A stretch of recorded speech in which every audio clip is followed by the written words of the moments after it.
বাংলাদেশ জাতীয়তাবাদী দল মানে এমন একটা দল, যে দলটা ধৈর্যের দল, যে দলটা ত্যাগের দল, যে দলটা আপোষের দল, সেই আপোষহীন নেত্রী আমাদেরকে শিখিয়েছেন।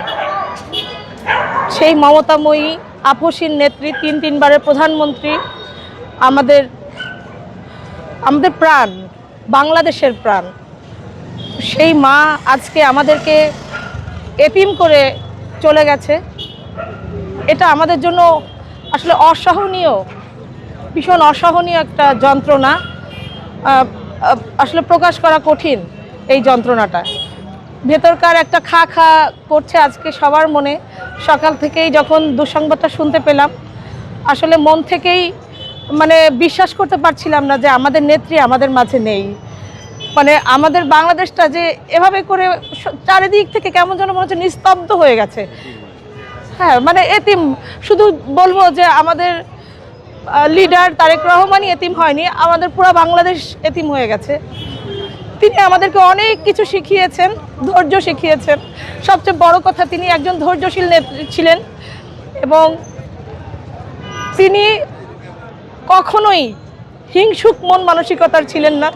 তিনি নম্র, ভদ্র, মার্জিত একজন নেত্রী ছিলেন, যার কাছ থেকে আমাদেরকে অনেক অনেক অনেক শেখার আছে।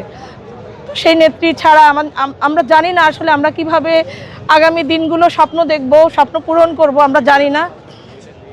তো মা যেহেতু আমাদের মাঝ থেকে ছেড়ে চলে গেছে, সেহেতু আমরা মায়ের জন্য সবাই যারা আছি, দেশবাসী সবাই দোয়া করব, দেশের বাইরে যারা আছে সবাই মায়ের জন্য দোয়া করব। মাকে যেন আল্লাহ বেহেশতের সর্বশ্রেষ্ঠ সম্মানিত স্থানে তাকে রাখেন, স্থান করে দেন। জীবনে যদি আমি বলি না পাওয়া আমাদের নেত্রী, প্রিয় নেত্রীর জীবনে না পাওয়ার কোনো সীমা নেই। তিনি দেশের জন্য অনেক অনেক অনেক ত্যাগ স্বীকার করেছেন। আসলে আমরা হয়তো মানে ক্ষুদ্র ক্ষুদ্র বিষয় নিয়েও আমরা হয়তো নিজেদের স্বার্থকে, অনেক ক্ষেত্রে আমরা নিজেদের স্বার্থের দিকটা চিন্তা করি, কিন্তু তিনি কখনোই তার স্বার্থের দিকটা চিন্তা করেনি। তিনি সব সময় ত্যাগ দিয়ে, তার এই বিশাল ত্যাগ আমরা আসলে ভুলতে পারবো না, বাঙালি জাতি কোনোদিনই ভুলবে না। তার কথা বলে আসলে আজকে আমাদের বলার মতো পরিস্থিতিও নেই। আমরা শুধু মায়ের জন্য দোয়া করব, মা যেন মা যে শিক্ষাগুলো আমাদেরকে দিয়ে গেছেন, সেই শিক্ষা যেন আমরা নিয়ে সামনে আগামীর পথে সুন্দরভাবে চলতে পারি। আসলে নারীর অধিকার রক্ষায় দেশনেত্রী খালেদা জিয়ার ভূমিকা তো অনেক বিশাল,